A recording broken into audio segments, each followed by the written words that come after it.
Olá, amigos, olá, amigas. Estamos iniciando o nosso Economia e Desenvolvimento desta semana. Praticamente estamos aí no final de junho, né? Daqui a pouco começa julho, aí o ano se precipitando rapidamente. Bom, nós sempre temos aqui a tradição de começar com o momento empresarial ou então, né, o conversando sobre contabilidade nesse primeiro espaço do nosso programa.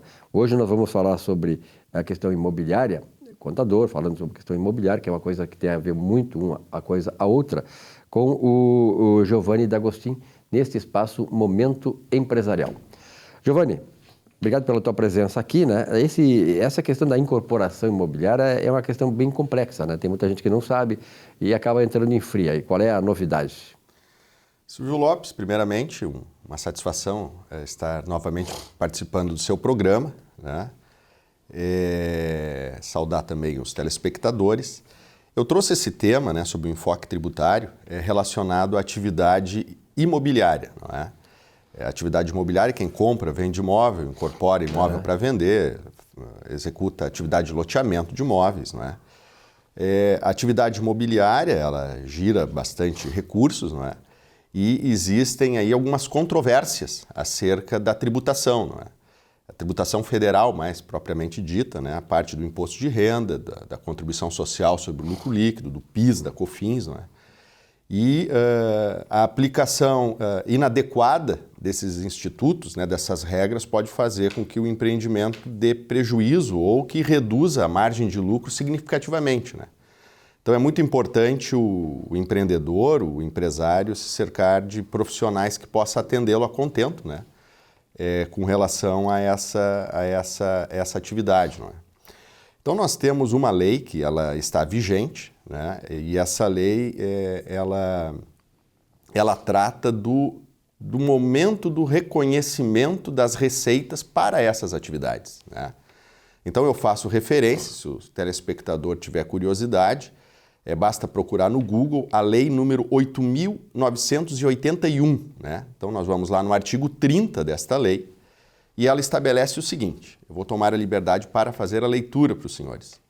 As pessoas jurídicas que explorem atividades imobiliárias relativa a loteamento de terrenos, incorporação imobiliária, construção de prédios destinados à venda, bem como a venda de imóveis construídos ou adquiridos para revenda, deverão considerar como receita bruta o montante efetivamente recebido relativo às unidades imobiliárias vendidas, certo? Então, este artigo 30 dessa mencionada lei, ela estabelece ali o regramento do reconhecimento das receitas para os fins de tributação do PIS, da COFINS, do Imposto de Renda e da Contribuição Social. E aí, a partir disso, geraram algumas controvérsias, em especial com relação à interpretação que a Receita Federal, né, deu acerca desse dispositivo, né? Na opinião do senhor, o que significa a terminologia montante efetivamente recebido? Imagino que seja aquilo que realmente entrou na tua conta. O que realmente entrou de numerário na conta. De numerário na conta. O senhor tem uma percepção correta do que é, né? O significado dessa terminologia. Mas nem sempre a Receita Federal entende dessa forma, né? A Receita Federal editou um parecer, a Solução de Consulta número 5008 de 2016. Esse parecer estabeleceu o seguinte, que as empresas que executam essas atividades imobiliárias, que exercem essas atividades imobiliárias e, porventura, tribute o imposto de renda com base no lucro presumido, né, a maior parte das empresas que exercem essa atividade tributam pelo lucro presumido. O que diz a Receita Federal? Que se a empresa optar por pagar os tributos pelo regime de competência, né, aí nesse caso tem que oferecer tributação quando assina o contrato de venda do imóvel. Agora, se for pelo regime de caixa, aí a tributação se dá pelo montante efetivamente recebido. Isso está na solução de consulta. No entanto, tem uma consequência derivada dessa opção pelo regime caixa ou competência no lucro presumido. Que se a empresa optar no lucro presumido para outras atividades, né, enfim, para quaisquer atividades, optar pelo lucro presumido e optar pelo regime de caixa para o reconhecimento das receitas, não pode, segundo a Receita Federal, distribuir dividendos tendo por base a contabilidade. Então essas empresas só podem distribuir dividendos através de um percentual do faturamento, que no caso da incorporação imobiliária seria de 8%. Então existe essa limitação, né? Então essa consequência existe. Acontece como tem uma lei de regência que estabelece que a empresa somente tributa os impostos federais, né, tendo por base o montante efetivamente recebido, a nosso juízo e a juízo também do Poder Judiciário, essas empresas, elas mesmo fazendo a contabilidade pelo regime de competência, ela ainda oferece tributação somente com relação ao montante recebido. É regime caixa para determinação da receita e para determinação dos demais custos e despesas, regime competência, não é? E aí, Silvio Lopes, eu vou te fazer uma outra pergunta, né? Se a empresa, ela vende um imóvel e ela recebe pelo pagamento do imóvel um outro imóvel e mais uma parcela em dinheiro chamado torna. Esse imóvel que ela recebeu, será possível considerar como montante efetivamente recebido? Aí é uma questão muito complexa, aí eu também não sei. O Judiciário já se manifestou, o STJ já se manifestou sobre essa interpretação. Que não é. Isso está no recurso especial número 1758483, o relator ministro Mauro Campbell Marques, certo? Esse julgado disse o seguinte: se os senhores tiverem curiosidade, está disponibilizado na rede mundial de computadores. O Judiciário disse o seguinte: se a empresa que vende imóveis, ela vendeu um imóvel e ela recebeu pela venda um outro imóvel mais a torna, o imóvel que ela recebeu não é considerado o montante efetivamente recebido. Então essa parcela referente ao recebimento de um imóvel é uma permuta. E a permuta, mesmo que seja parcial, né, que a permuta com torna é uma permuta parcial, ela é um elemento permutativo no patrimônio da empresa, é uma troca. Então, sobre a troca não há incremento patrimonial e não tem tributação do imposto de renda. Né? Então, existem essas nuances, né, que é importante o empresário tomar conhecimento para daqui a pouco não pagar desnecessariamente tributo. É uma vantagem para quem pode fazer essa aquisição, essa venda diante dessa permuta, né, com a torma, né? A torna? A torna, que é o valor recebido em dinheiro e mais a permuta. A Receita Federal, em alguns pareceres, nesse caso, né, de venda com permuta parcial e mais torna, ela vem entendendo o seguinte, que uma coisa se desgruda da outra. Então, a empresa que vende imóvel, um ato é a venda. Então, a empresa deveria contabilizar e tributar o contrato de venda, né? Aí depois o recebimento é o imóvel, entra o imóvel no estoque e o dinheiro no caixa ou no banco, né? E depois, quando promove a venda desse outro imóvel, oferece tributação novamente, né? O que não está correto sob o ponto de vista econômico, né? Então, através desse recurso especial 1758483 do STJ, essa situação foi dirimida pelo Poder Judiciário. Ouvindo o nosso entrevistado, né, o Giovanni D'Agostin, e pela especialização que ele tem nisso, pelo conhecimento, eu imagino o seguinte: todas essas coisas que são muito complexas para mim acabaram ficando bem simples, que o entendimento da coisa vai a partir de uma exposição bem clara, porque nem sempre, por exemplo, assim, vai falar com um advogado nessa área e o cara tem uns termos lá que tu não consegue entender. Agora, o contador já é mais desprendido nisso, ele tem essa facilidade de transformar essa linguagem complexa, né, muitas vezes contraditória, uma coisa mais clara, mais acessível para quem é como eu, né, não entende dessas coisas. Obrigado e até a próxima. Estamos à disposição. Um forte abraço. Muito bem. Olá, pobreza jamais será virtude ou santidade capaz de garantir um lugar no céu. O estado de pobreza, ensina a moderna física quântica, tem forte influência espiritual e é onde deve primeiramente ser tratada para ser curada. Creia, a prosperidade nesta terra é dom de Deus e por isso dispomos de riquezas e mais riquezas minerais e vegetais para explorar e delas alcançar a bonança e a boa vida. Ser pobre não garante o céu, como o ser rico não nos condena ao inferno. Tenha isso presente em todos os momentos da sua vida e estarás abrindo uma ampla porta para a sua felicidade. Boa semana.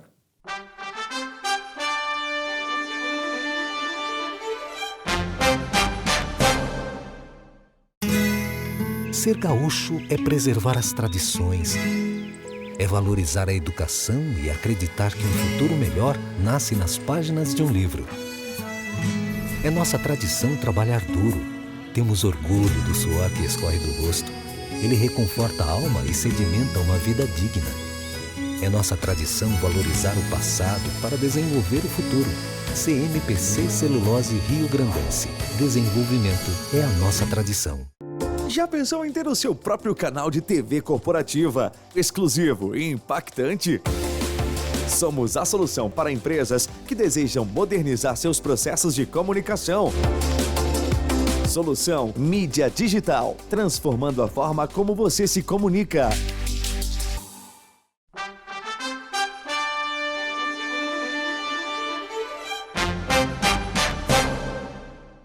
A questão da previdência social, a questão previdenciária, naturalmente ampla, geral e irrestrita, ela tem sido aqui destacada no programa, porque, claro, naturalmente nós temos espectadores aí espalhados por todo o Rio Grande do Sul que estão nessa necessidade agora, estão precisando encaminhar sua aposentadoria, e aqueles que ainda não estão, mas precisam de informações a respeito do que será no futuro. Por isso está aqui comigo o Dr. Marcelo Pereira da Costa. Marcelo, obrigado uma vez mais pela tua presença. E vamos conversar um pouquinho sobre o seguinte: tem muita gente que trabalha fora do Brasil, aí depois vem para cá para terminar a sua vida profissional e, naturalmente, quer incorporar aquele tempo trabalhado fora para efeito de requerimento de aposentadoria no Brasil. E aí, é uma coisa complicada ou não? Primeiramente, obrigado, Silvio, por mais esse convite, né, para levar informação aí para o pessoal de casa. Cada vez mais a gente vive num mundo globalizado e que as pessoas podem trabalhar no Brasil e morar fora, ou trabalhar fora e morar no Brasil. Outras vezes as pessoas se mudam e passam um período da vida fora do país, depois retornam, ou vice-versa, um estrangeiro vem e depois volta para o seu país. E muitas vezes as pessoas também, estrangeiros, vêm para o Brasil para morar aqui, se encantam com esse belíssimo país que nós temos e resolvem ficar morando. E o caminho contrário também acontece, né? Brasileiros que resolvem se mudar acabam se radicando em outros países. E o tratamento que o direito previdenciário dá para isso é muito humano, porque não sei se todas as pessoas sabem, poucas pessoas eu imagino que saibam, mas é possível sim trazer períodos de país trabalhados no estrangeiro para cá, tanto por brasileiros que passaram um tempo fora e voltaram para o Brasil, quanto para estrangeiros que vieram morar no Brasil, né? E podem trazer todo esse patrimônio de previdência social que tem em seus países. Claro, não é em todos os países. São países com os quais o Brasil mantém acordos internacionais da área previdenciária e que trazem toda a sistemática para se buscar esses tempos e trazer para cá, ou para pegar esses tempos daqui e levar para fora. Não é complicado, Silvio, não é difícil. Na verdade, são procedimentos que você vai fazendo conforme a lei determina que sejam feitos e que no final vão resultar naquela consideração daquele período, daquele tempo de trabalho da vida da pessoa. É claro que vai haver uma compensação financeira entre os países e os parâmetros vão ser os parâmetros adotados nesses acordos internacionais. Okay. Então, não há algum prejuízo para o sistema previdenciário brasileiro ou do outro país em que vai ser feita essa relação. Uma compensação entre países, né, nessas legislações que elas contemplam essa reciprocidade. Exato. A palavra é exatamente essa, a reciprocidade, né? A contagem recíproca entre os diferentes sistemas contributivos de previdência social. Tá, como advogado e especializado, muito especializado nessa área, o escritório de vocês, naturalmente, é demandado por pessoas também que estão nessa situação. Tem muita gente nessa situação? Cada vez mais, Silvio. Cada vez mais a gente é demandado. E há um tempo atrás era comum nós termos pessoas da América do Sul, pessoas que trabalharam no Uruguai, no Chile, no Peru. Agora a gente vê cada vez mais Portugal, que sempre foi um país irmão, né? Mas a gente vê cada vez mais pessoas que trabalharam em países da Europa, em países da Ásia, da África.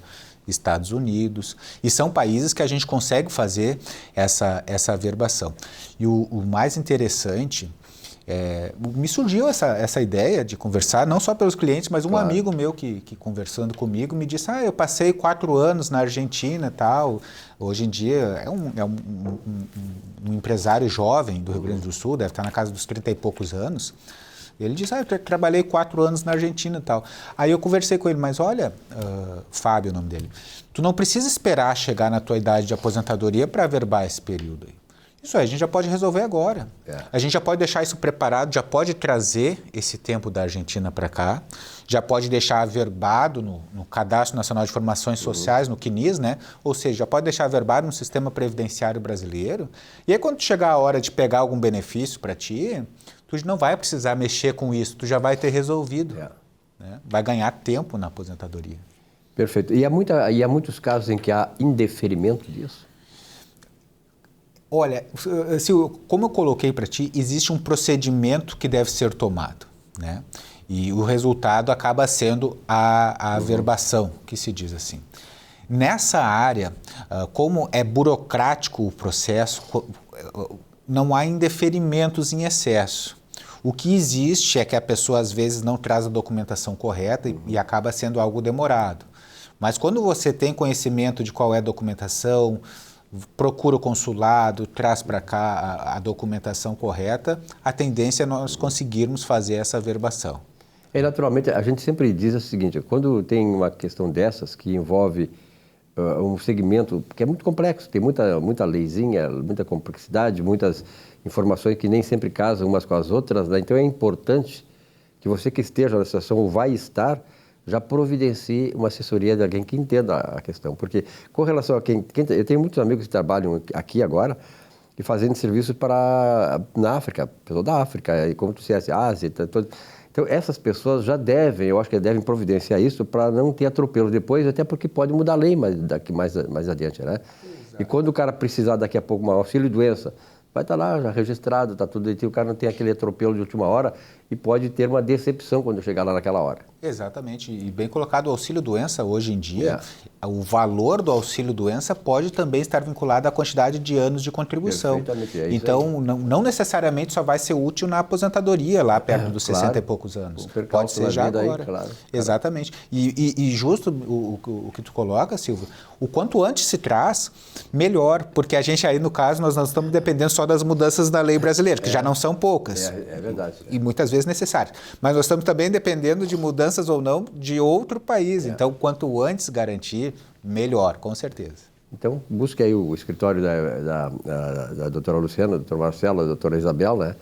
Que realmente eu acho que é o caminho certo que eu sempre sugiro aqui, eu acho que é obrigação nossa, sugerir os canais fundamentais, canais importantes que podem resolver o seu problema. A questão nossa aqui é apresentar o problema e a solução também. Obrigado, doutor Marcelo. Até uma próxima. Eu que agradeço, Silvio. Obrigado, pessoal de casa, pela atenção. Estamos sempre disponíveis. Mercado imobiliário é uma coisa muito séria. Quem que não está envolvido com a questão imobiliária, vende, compra, aluga e tal, essas coisas todas.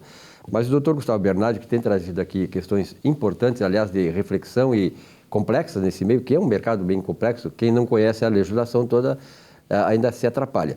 Doutor Gustavo Bernardi, o senhor recebeu inclusive muitas comunicações, aí, entre eles um e-mail, né, de uma pessoa perguntando sobre a questão da documentação necessária e indispensável nessa questão de compra e venda de imóveis para que não haja problemas futuros. Exatamente, Silvio.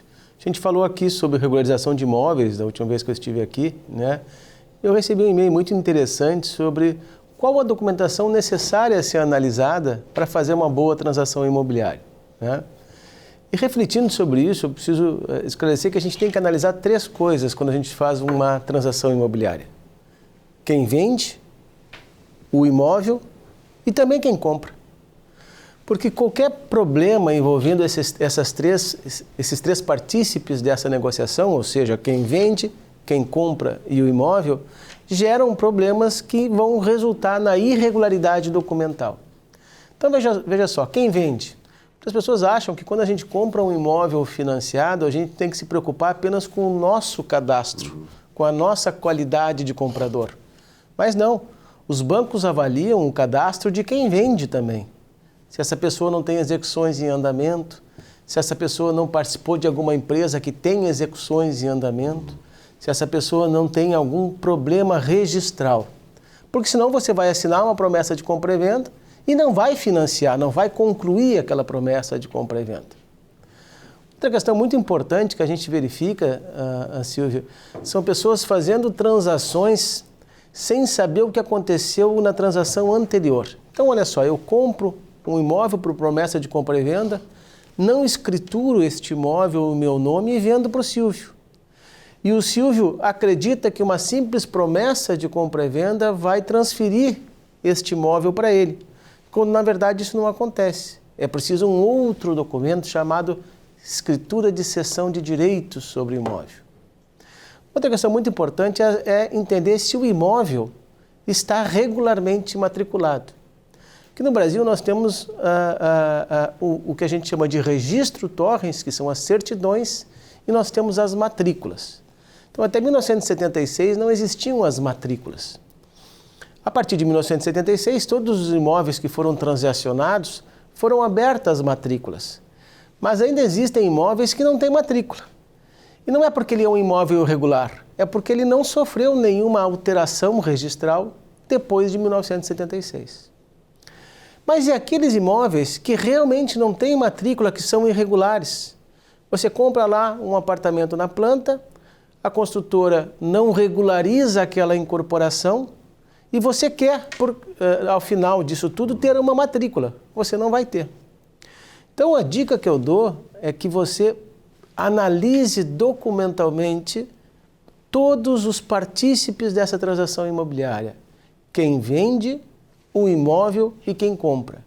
E se utilize de alguém, de um corretor de imóvel que tenha conhecimento, de um advogado que tenha conhecimento, mas faça a análise criteriosa dessa documentação para que você efetivamente consiga realizar aquele negócio que você está pretendendo realizar. Porque muitas vezes você vai achar que comprou, vai pagar, mas não vai colocar no seu nome. Então, vai ter um problema no futuro, Silvio. Vai ter um problemão, né? Porque isso aí traz uma série de problemas, né? E frustração, né? E frustração e despesa, porque claro, hoje qualquer medida judicial ou extrajudicial, ainda que hoje a grande maioria das medidas de regularização de imóvel sejam extrajudiciais, a lei foi evoluindo muito nesse sentido. Hoje você pode regularizar quase tudo na via extrajudicial. Existem questões que, se você corrigir detalhes lá no início, você vai economizar muito agora, né? Então, o importante é analisar bem a documentação, analisar de quem você está comprando, verificar se o imóvel que você está comprando é regular, está regularmente inscrito numa matrícula ou tem um registro torrens, né? E também fazer a sua análise pessoal. Muitas vezes as pessoas compram, Silvio, para fazer um financiamento numa parcela final. Então eu comprei, vou pagar durante a construção da obra e no final tem que fazer um financiamento. Mas você se questiona se a sua renda vai permitir esse financiamento? Porque essa dívida vai evoluir, quando você chegar lá no momento de financiar, você vai ter um valor maior do que você tem hoje. Será que seu salário vai corrigir no mesmo patamar, né? Então são N coisas que as pessoas precisam analisar. Comprar e vender imóvel não é uma coisa simples. Você tem que ter critério, você tem que ter cuidado. Não é coisa para amadores. Não é coisa para amadores, é verdade. Doutor Gustavo Bernardi, um abraço, até a próxima semana. Um abraço, Silvio. Um rápido intervalo, já voltamos aqui com o nosso Economia e Desenvolvimento. Até já.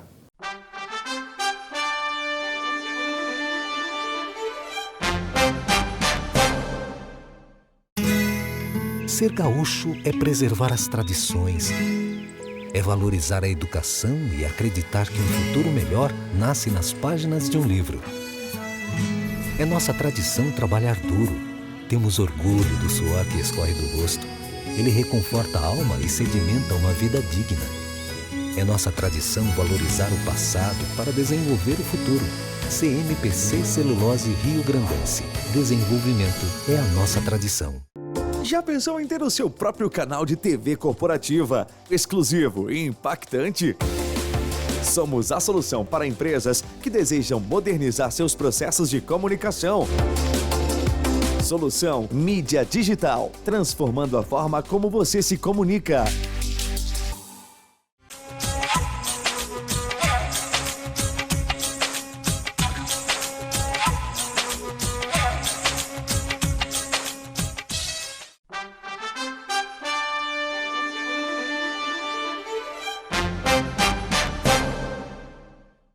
O Economia e Desenvolvimento, nós temos aí 23 anos já de vida, né? Ele sempre teve a preocupação de trazer para vocês informações, esclarecimentos, né, sobre o mercado de capitais e o mercado financeiro, que é uma coisa interessante, é uma coisa importante que envolve a todos nós, a economia, de modo geral, a vida de cada um de nós. Mas o mercado de capitais sempre foi um termo assim muito complexo, né, que raramente as pessoas entendiam o funcionamento do mercado de capitais, e fala em bolsa de valores, o pessoal achava, só especulação, essa história toda. Mas isso, graças a Deus, passou, nós estamos numa outra fase, né? Eu estou falando isso da década de 70, quando eu comecei a trabalhar fora daqui e tal, depois na Bolsa de Valores do Extremo Sul. Mas hoje o mercado financeiro e de capitais, tem uma diferença entre um e outro, eles hoje são mecanismos, instrumentos de capitalização das empresas, de desenvolvimento econômico para o país. Eu estou aqui com o Rafael Mortari e com o Adilson Bórico, são advogados que trabalham nesse meio, que ajudam as pessoas, né, nesse encaminhamento e no desenvolvimento e consolidação da capitalização das pessoas e também de desenvolvimento do país pelos instrumentos institucionais que existem e também de mercado. Rafael, obrigado pela tua presença aqui. Adilson também, obrigado. Vou começar contigo, Rafael. Tudo bem? Tudo bem. Bom, eu falei aí sobre essa questão do mercado financeiro, mas esse mercado financeiro hoje, o mercado de capitais, está atraindo muito nossos jovens, que é importante, mas ele tem muitas armadilhas, né? Tem mesmo. Primeiro, obrigado pelo convite e é um prazer estar aqui no programa para esclarecer também essa questão, como bem o Silvio comentou, armadilhas, né? As pessoas, elas entram no mercado de capitais e elas acreditam que os problemas não vão surgir. E aí nós nos deparamos com diversos escândalos, né? Mais recentemente, por exemplo, fraude de Americanas. Então, as pessoas, elas acabam entrando no mercado de capitais muito por conta de alguma influência de algum amigo, de algum assessor de investimentos, e acabam não entendendo os riscos que existem e não pesquisam muito também sobre as empresas, enfim. Então, é muito positivo que as pessoas, elas ingressem no mercado de capitais, mas acredito que falta ainda um pouco de educação financeira para elas entenderem melhor como que funcionam os mecanismos para se protegerem também, né? A pandemia trouxe uma série de novos acontecimentos, de novas realidades, digamos assim, no mercado, e as informações que eu tenho do IBGE é que nós tivemos aí o surgimento de milhares e milhares de empresas individuais, né? Microempresas, as MEI e tal. E isso fortalece muito a economia e, sobretudo, esse mercado, né, Rafael? Exato. E, na verdade, isso também possibilita vários tipos de investimento e o empreendedorismo, enfim. Eu acredito que hoje as pessoas, elas estão tomando a consciência que não basta só deixar o dinheiro ali mais parado na poupança, em investimentos de renda fixa, e sim, elas estão vendo que o empreendedorismo e até o investimento em empresas listadas na Bolsa de Valores vale o investimento, desde que bem orientadas. Claro. Adilson Bórico, os dois são advogados especializados nessa área. Adilson, me diz uma coisa, na verdade esses riscos existem, né? Mas a gente tem que entender também que a vida é um risco, né? Quer dizer, você vai entrar no mercado e tem risco como a própria vida tem, não é isso? Sim. Exatamente, Silvio. E tem uma questão que o mercado, o mercado brasileiro, né, mas isso em âmbito internacional, mas falando do nosso âmbito aqui, ele tem muito uma questão de um preconceito de que a bolsa era coisa de especulador, né? Acho que tu, que é mais antigo aí no mercado, tem muito disso, né? E por que isso? Porque antes, quem realmente atuava no mercado financeiro, vamos lá, a gente pegar 20, 30 anos atrás, era o grande empresário que deixava o dinheiro no banco e muitas vezes quem operava lá a compra de ações não era ele, era o seu gerente que ligava e dizia, tem um investimento aqui, tu quer fazer ações de uma empresa. E eram muito poucas empresas também no mercado, né? Então hoje a gente está com um boom aí, tanto de empresas abrindo capital, né? Tu falou no começo ali, é muito importante isso. As empresas brasileiras perceberam, principalmente na época onde os juros estavam mais baixos ali, que a economia popular serviria como forma de capitalização e alavancagem da economia nacional mesmo, né? Pois com um juro muito baixo, as pessoas não tinham mais de onde buscar aquela rentabilidade lá dos grandes juros, né? Que é o que a gente está enfrentando hoje. Coisa muito artificial ainda, né? Muitas críticas ao Banco Central e tal. Mas aquela cultura do especulador, aquele preconceito que se tinha, ele foi sendo quebrado. Mas ao mesmo tempo que ele foi sendo quebrado para que as pessoas ingressassem no mercado, isso atrai também uma série de problemas, né? Então, a gente tem que tomar muito cuidado na hora de investir e buscar a assessoria profissional. Para quê? Para que a gente não venha a ter daqui a pouco esse preconceito de volta, né? Para que o mercado pareça realmente só uma questão de especulação, né? E, por exemplo, na semana passada, nós ingressamos com uma ação contra a Petrobras, questionando o fim do preço de paridade, né, internacional. Né? Por que isso? Porque nós defendemos especuladores, investidores e tal? Não, porque a gente busca o quê? Uma regularidade de mercado, uma transparência com os investidores. Então, o Silvio, que trabalhou a vida inteira e tem suas economias guardadas lá em ações da Petrobras, ele precisa saber qual que é o critério que a empresa vai passar a utilizar para estabelecer seus preços. Por que isso? Porque, eventualmente, a ação da Petrobras, que custa lá R$24, R$25, daqui a pouco pode custar 15. Para a empresa isso tem um impacto grande? Tem, mas tem muito mais para o Silvio. Claro, investidor. Isso, para o professor, para o médico, para o trabalhador, para o servidor público que não guarda o dinheiro na Bolsa, mas que contribui mensalmente com uma previdência complementar que vai para um fundo de pensão que ele nem sabe como é administrado, mas que, no final das contas, está alocado em grandes empresas da Bolsa, né? Então, no final das contas, hoje em dia, todo mundo, direto ou indiretamente, é afetado por oscilação, por problemas e por benesses do mercado de capitais. Rafael, qual é hoje o maior, digamos, os 5 maiores investimentos atrativos do mercado financeiro e de capitais?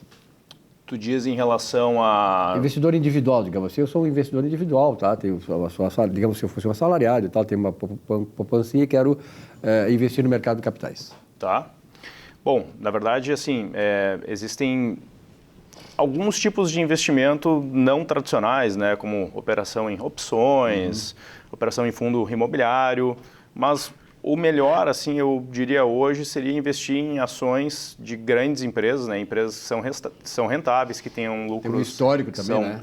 Tenha histórico, lucros recorrentes e o mais importante, eu acho, Silvio, é a questão de governança, né? E outras operações, eu até poderia citar 5, mas eu acho que acaba que o melhor mesmo é procurar alguns investimentos, né, ou empresas sólidas na Bolsa de Valores, onde elas entregam uma rentabilidade consistente, com um bom histórico, política de governança. Pegando novamente o gancho de Americanas. A Americanas foi uma empresa que não respeitou em momento algum. Agora nós sabemos do histórico, né, teve fraude ali contábil por 7 anos confirmado. Então, ela não respeita os seus investidores, não respeitou. E aí, agora, com o estouro de tudo, com a recuperação judicial também de Americanas, os investidores, eles ficaram à míngua, né? Eles, enfim, a ação foi de R$12 para R$1.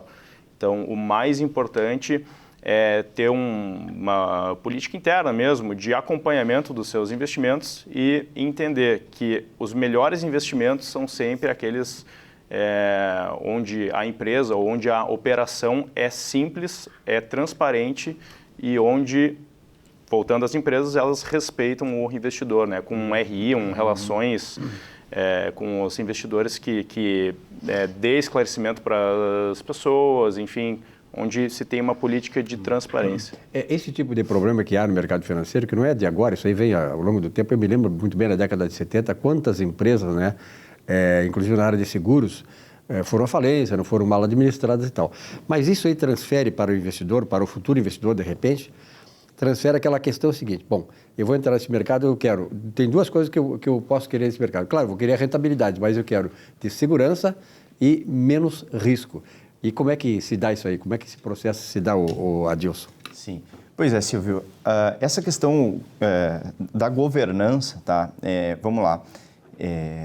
A lei das SAs, ela é lá da década de 70, né? Ela não tem, dentro da previsão dela lá, não tem muitos dispositivos que incentivem que a empresa mantenha mecanismos de controle mais sofisticados Por quê? Enfim, ela na década de 70 era um perfil de investidor, era uma forma de se buscar... A economia era uma outra fase da economia. Exatamente. Né? Mas olha só como a gente evoluiu. Por exemplo, no Brasil a gente tinha 1 milhão de investidores aí há 5, 6 anos atrás. Agora nós temos 5 milhões de investidores, pessoas físicas que estão lá.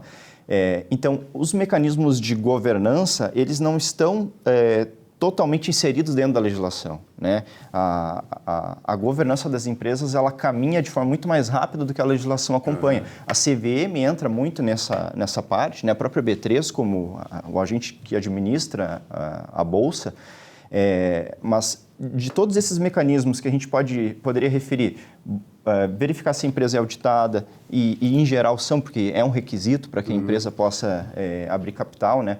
Mas não só confiar de que, não, tem a CVM, tem a B3, tem a auditoria, isso aí basta. Eu posso jogar o meu dinheiro lá e sumir. Não, é preciso tomar muita cautela. A gente não quer também criar uma narrativa de forma a desincentivar que as pessoas comprem ações. Tem que dar segurança, né, para o camarada. Informação e segurança. Exatamente. Né? Eu acho que essa é a palavra-chave, você falou tudo. Informação vai te trazer segurança. Claro, por quê? O caso das Americanas, aí, que ele realmente foi muito, muito grave, Silvio. A gente teve o caso da IRB aí 2 anos atrás, ali, em 2020. Qual que foi o problema da IRB? Né? A gente tem muitos clientes que nos procuraram no caso da IRB. Vou citar aqui o caso de um médico, não posso citar o nome dele por confidencialidade, mas um médico que ele tinha em torno de uns 8 milhões em patrimônio, e acho que 6 milhões do patrimônio dele estava todo em ações da IRB. Ou seja, uma alta concentração em uma única ação. E o pior, Silvio, tu sabe o que a IRB faz? É uma empresa de resseguros. Se tu perguntar para a maior parte das pessoas o que é um resseguro, as pessoas nem vão saber o que é. Então, como é que tu, sendo médico e dedicado à tua operação, a uma clínica que tu tem, atuando no dia a dia, no atendimento da medicina, e tu sendo um bom profissional nisso, como é que tu vai conseguir acompanhar e estudar de forma eficiente a operação de resseguro de uma empresa que era estatal, foi privatizada? Não tem como tu conseguir. E foi na IRB que, por um estudo de uma gestora de fundos, ela questionava os números da IRB, não fecham, né? Por quê? Havia uma discrepância. A IRB era a resseguradora mais rentável do mundo. Era isso que ela dizia. Ou seja, aqui no Brasil, de repente, a gente inventou um modelo de negócio de resseguro que ninguém mais conseguiria, né? Era estranho. O que acabou se desvendando? Uma imensa fraude contábil. O que isso deixa de lição? Esse investidor dos 6 milhões aí aportados lá, o capital dele virou em 700 mil, né? 700 mil é um bom dinheiro, mas se tu tem 6 milhões, tu não quer chegar a 700. Claro. Né? Mas qual que é a lição daí? Procurar assessoria profissional séria e também saber o que está acontecendo. Se um assessor de investimento chega e te diz, vamos botar teu capital nas ações da IRB, uma empresa sólida e tal, vamos, mas quanto do meu capital vai para lá? Não posso concentrar todo o meu dinheiro lá, porque se tiver um problema lá, liquidou o patrimônio. Isso é uma história interessante, né, Rafael, que o Adilson colocou aí, que é a questão da diversidade, né? Tu não vai botar numa única cesta todo o teu dinheiro, tem que diversificar. Perde numa, ganha noutra, tal, na média você vai ter uma certa estabilidade de rentabilidade. Mas, Rafael, para nós encerrar nossa entrevista, e eu quero parabéns aí ao Anderson Torres, que trouxe esse pessoal aqui, e eu tenho certeza que esse é um segmento que vai precisar cada vez mais ter essa informação na televisão, para que as pessoas que estão nos assistindo possam ter, de posse desse conhecimento, buscar uma saída para o seu investimento, quer dizer, com mais segurança, com avidez de mercado, claro, mas com a clara evidência de que está entrando num bom negócio e que esse seu negócio, seu capital não vai virar papel. Que recomendações a mais, Rafael, tu darias para aquele pessoal que está querendo investir, que tem capital e tal, e precisa agora tomar esse rumo? Bom, então, assim, diversificação, conforme bem o Adilson ele comentou, não colocar tudo na mesma cesta, diversificar entre fundos, ações, renda fixa, mas o mais importante que isso é entender que o seu dinheiro depende exclusivamente de você. nunca seguir uma dica de algum influencer ou seguir a dica de um amigo que investiu numa ação que tem o potencial de estourar 1000%, nem Warren Buffett faz mais que 23% ao ano. Então, infelizmente, né, não é o investidor que vai conseguir fazer isso no início, né, dessa jornada de investimentos. Então, assim, o estudo é muito importante, mas mais que isso não ver esse mercado de investimentos como uma aposta, né? É ver como uma aposentadoria para a independência financeira, para daqui a 20, 30 anos, de repente, não depender mais da renda do seu trabalho e ter um conforto, ter um colchão financeiro, né, para viver a vida da forma que quer viver, né? Muito bem. Adilson, tem um recado final? Tenho. Meu recado final é: o investidor deve procurar sempre ajuda profissional, se oriente, se informe. Porque, uma vez constituído o problema, o Brasil não é os Estados Unidos, o Brasil não é a Inglaterra, não é a França, não tem mecanismos legais que permitam ele facilidade na solução de problemas. Então, é muito melhor, no cenário atual, prevenir do que depois buscar uma solução, que depois ela é muito cara, muito difícil, nosso judiciário não está preparado ainda, ele não acompanhou a evolução do que o mercado teve nos últimos anos. E é preciso cuidar dessas fake news, né? Pessoas que não são formadas, não têm o conhecimento exato, não têm o entendimento do mercado, que pode desviar do bom caminho o seu investimento. E outra coisa é o seguinte: nós estamos num mundo aí cheio de fraudes, né? Fraudes em todo que é lugar. Então, cada vez mais é preciso ter esse cuidado, né? Vigiar bastante para não cair numa fraude dessas aí. E profissionais como o Adilson e o Rafael podem colocar você numa canoa bem resistente, que é para que o rumo, você tome o rumo certo e vá, né, afinal de contas, aportar numa praia tranquila, né, o Adilson e Rafael. Com certeza. Abraço, obrigado para vocês, então, e até a próxima. Nós que agradecemos. Muito obrigado. Um rápido intervalo e já voltamos aí com o nosso Economia e Desenvolvimento. Até já.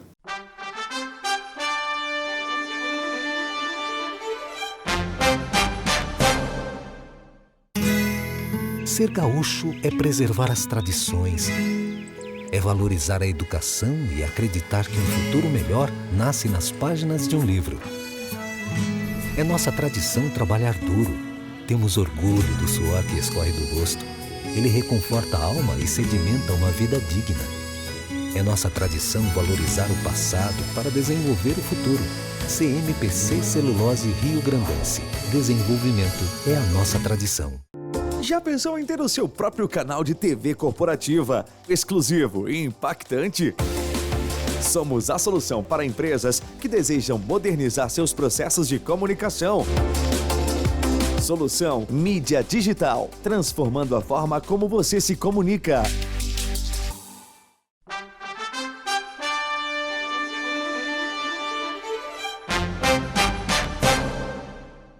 Olá, meus amigos e amigas. No Saiba Mais sobre seus direitos, hoje gostaria de tratar sobre direito do trabalho. As formas do aviso prévio. Sempre que um empregado é demitido sem justa causa ou pede demissão, precisa existir o aviso prévio. O prazo mínimo para cumprir este aviso é de 30 dias e ele pode ser cumprido de algumas formas. Normalmente, o prazo do aviso prévio é proporcional ao tempo em que o funcionário trabalhou na empresa. Ou seja, o primeiro ano do funcionário na empresa dá o direito a 30 dias de aviso prévio. Então, para cada ano a mais trabalhado, gera um aumento de 3 dias no tempo deste aviso, com um limite no máximo de 90 dias de indenização. Uma delas é o aviso prévio indenizado, que é quando a empresa decide encerrar as atividades do trabalhador imediatamente, sem cumprir o tempo a mais. Neste caso, o funcionário tem direito a receber uma indenização. Ainda, no caso desse aviso prévio indenizado, o trabalhador precisa ser informado de que não precisa retornar à empresa para cumprir os 30 dias de trabalho. Ele apenas recebe um valor como indenização, que precisa ser pago em 10 dias a partir da demissão. Já no caso do aviso prévio trabalhado, esse tipo de aviso pode ser uma boa escolha para o trabalhador, pois ele recebe mais um salário ao encerrar as atividades e ainda terá esses 30 dias para encontrar um novo emprego. Claro, também pode ser bom para a empresa, quando ela toma a decisão do desligamento. O aviso prévio trabalhado é aquele em que o trabalhador continua exercendo suas atividades profissionais normalmente na empresa, durante um período mínimo de 30 dias. Mas é importante que você saiba que a CLT coloca que o trabalhador deve ter o direito a uma redução na carga horária de trabalho, ou seja, a lei coloca que o empregado escolher a ter uma redução de 2 horas diárias na sua jornada de trabalho ou manter a jornada normalmente e ter 7 dias consecutivos de folga durante o período do aviso prévio. Essa é uma maneira de permitir que o trabalhador possa ter tempo para procurar um novo emprego. Assim, receber a informação profissional qualificada pode evitar que o empregador venha a sofrer uma ação trabalhista, no qual tenha que arcar com pagamentos de valores muito maiores do que aqueles que ele pagaria caso tivesse agido corretamente desde o início. Por fim, eu agradeço a audiência, desejo uma boa semana a todos e até o próximo programa. Muito bem, para encerrar o nosso programa dessa semana, eu estou recebendo aqui o Anax Zambonato Pezin. O Anax Zambonato Pezin, para quem não conhece, é advogado, é vereador em Erechim, uma bela cidade, Erechim, adoro Erechim, e também vereador na cidade. Anax, obrigado pela tua presença aqui, é uma honra recebê-lo. Silvio, agradeço pelo convite para participarmos do teu programa.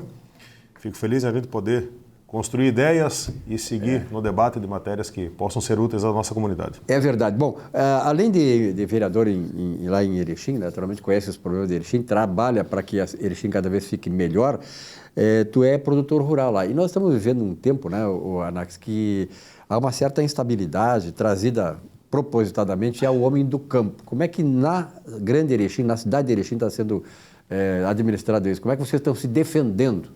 Silvio, fica até difícil para nós dizermos qual é das dificuldades que deve ser demandada por primeiro. Vejamos, estamos no Brasil agora em pleno 2023, voltando a falar de pautas que deveriam ter sido suplantadas, deveria ter sido posto uma pá de cal em cima disso há 20 anos atrás. Me diga se tem sentido em 2023 a gente voltar a falar de causa indígena. Estivemos ontem ainda em Passo Fundo, numa reunião no Sindicato Rural, onde a gente vive o clamor e o desespero de famílias que têm terras devidamente escrituradas em seus nomes, terras que foram compradas lá atrás nas comissões de terra, com a escritura, que depois foram deixadas pelo nono, pelo pai, pela segunda, terceira geração, e hoje essas famílias estão de novo no risco de talvez perder a propriedade em virtude de uma nova hipotética interpretação de texto legal, verdadeiro rasgar a Constituição. Direito à propriedade é algo que simplesmente é ignorado no Brasil. Esse é um dos piores problemas que a gente tem a ser resolvido. E outros são de ordem econômica. Então, fica muito difícil para o agricultor ter paz e dormir com tranquilidade, sabendo que a propriedade dele, eu não estou falando nada invadido, não, comprado, pago, recebido em herança, devidamente escriturado, está em risco. Tem como viver em paz numa situação dessas? Na verdade, assim, eu sempre digo, viu, Anax, que eu, como economista, como, de certa maneira, como crítico da questão nacional, né, e estudioso do assunto, historiador, o Brasil vinha num momento assim que estávamos vislumbrando um grande futuro para a nação brasileira. E daqui a pouco nós interrompemos isso e estamos retrocedendo, como tu diz, né? É um problema. Os retrocessos do Brasil, conforme falei segunda-feira na tribuna em Erechim, parece que o Brasil inverteu a caixa de marcha, a gente botou uma terceira já em marcha ré, que é para ir para trás com tudo mesmo. Vejamos, voltamos a colocar em xeque a condição da propriedade rígida, responsável de agricultores que trabalham e produzem a riqueza. Estamos agora na iminência de legalizar a posse de droga.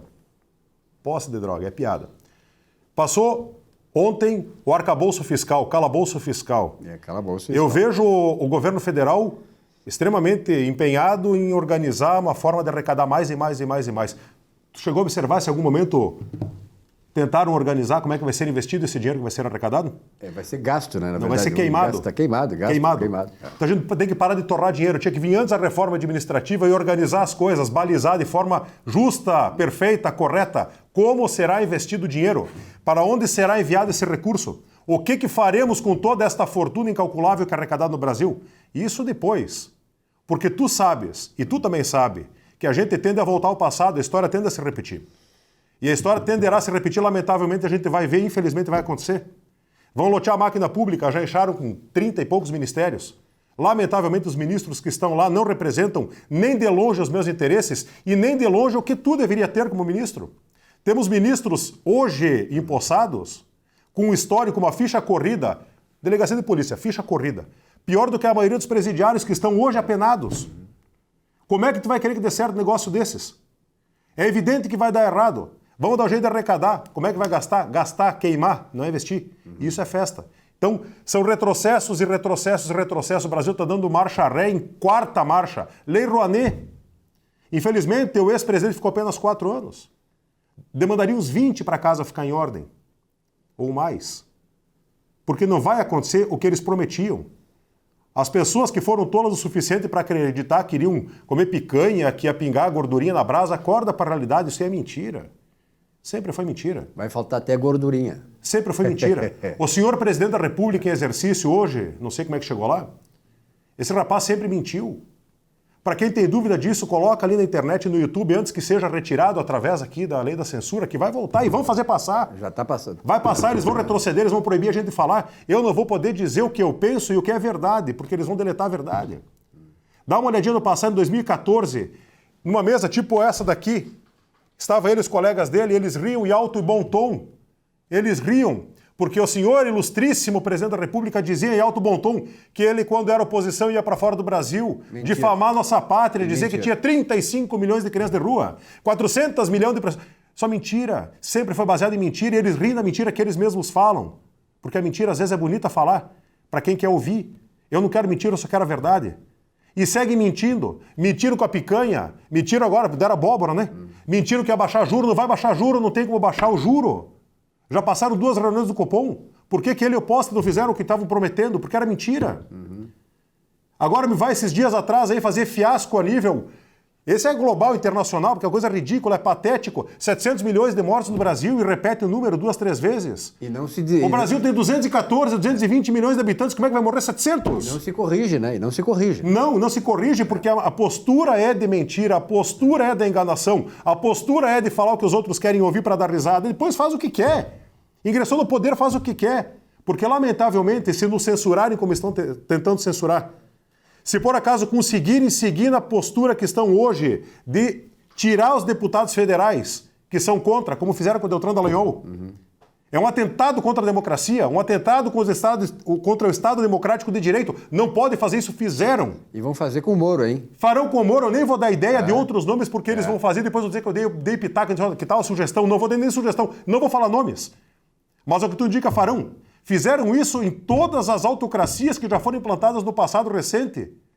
E o Brasil está caminhando a passos largos. Numa 4ª marcha, inverter o câmbio de marcha, em vez de fazer devagarinho, é 4ª. Dá para trás. É o retrocesso retumbante o que está acontecendo no Brasil. Anax, tu é vereador, portanto é parlamentar, é político. A saída, hoje nós sabemos o seguinte, que nós tivemos uma destruição, né, daquelas instituições, entre as quais o Exército, né, as Forças Armadas, que eram o nosso, digamos assim, o nosso baluarte para defender dessas questões e colocar a lei e a ordem, como dizia Charles de Montesquieu, que precisa. Mas a saída é política? O Congresso Nacional teria condições de ele interromper esse processo de destruição da instituição brasileira? Ao que nos resta hoje, sim, é contar com os nossos deputados federais e nosso Senado. Porém, vem a questão. O que fizeram semana passada com o Deltan, se repetirá? Porque dependendo da força que tiverem dentro do Estado totalitário, uma vez que eles contam com o Judiciário. Silvio, tu sabe que contam com o Judiciário? Claro, basta ver o que está acontecendo? Nós sabemos. Tanto contam com o Judiciário que um presidiário foi solto, um presidiário não sei como conseguiu negativas, não sei como. Concorreu e foi diplomado. Então tu percebe que a autocracia e o Estado totalitário já estão implementados em um bom nível. A seguir neste ritmo, o pior está por vir. E aí, quem sabe a gente viva aqui ou que viveu a Venezuela. Eu não estou aqui deixando ninguém triste, eu só estou fazendo uma análise de fatos. Claro, e são argumentos sólidos, eu não estou jogando argumentos ao vento, não. São fatos. Mandaram embora um deputado federal? Mandaram. Mandaram prender um deputado federal que tinha recebido a graça do presidente da República, que é exclusivamente do presidente da República, recebeu. A graça do presidente da República podia ter sido revogada? Não. Não existe previsão legal. Então, mais uma vez, superaram as regras da própria Constituição. Tu tens esperanças que a CPI do 8 de janeiro possa, digamos assim, trazer frutos nesse sentido? Tenho esperança na CPI do 8 de janeiro e acredito que essa vai ser o primeiro ponto em que a gente vai romper essa possível desgraça que o Brasil esteja caminhando. Eu confio em vocês, deputados e senadores que estão nessa CPMI. Vocês têm a obrigação de levar a verdade à luz. A gente tem que retirar o pano da frente e dizer quem foram as pessoas, eu quero nome por nome, que ingressaram nos espaços públicos acompanhados por aquele responsável do GSI, aquele que deu água. A gente tem que ter o nome de um por um os que entraram antes da invasão, que depois redundou nas prisões. A gente precisa de vocês, deputados e senadores. Vocês têm a obrigação moral e ética com a nossa pátria. Vocês têm que dar o nome de um por um os soldados que estavam com aquelas fardas estranhas no que precedeu todo o evento e que estavam na rua. E as imagens são fartas, são milhares de horas. Não adianta só dizer quem foi que entrou primeiro. Quem é que devia ter feito a segurança? Porque existem rumores e os nomes têm que ser dados. Porque a gente tem que saber de que pelotão, se é que existia o pelotão, quem eram as pessoas que deviam ter feito a segurança daquilo. Perfeito. E se não foi feito, por que não foi? Olha, eu fico muito feliz em te receber aqui. Espero que quando estiveres em Porto Alegre, tu trabalha, é produtor em Erechim, é vereador em Erechim, venhas aqui ao programa que ficamos à disposição. Eu acho importante, nós temos que aqui constituir aquela trincheira, que já é este programa aqui, de defesa da soberania e da independência nacional. Obrigado pela tua presença e até a próxima, então. Silvio, muito obrigado. 11 minutos não são nada, retornarei em breve. Então, um grande abraço. Nós ficamos por aqui no nosso Economia e Desenvolvimento. Uma bela semana de trabalho para todos vocês. Semana que vem, um novo encontro. Até lá.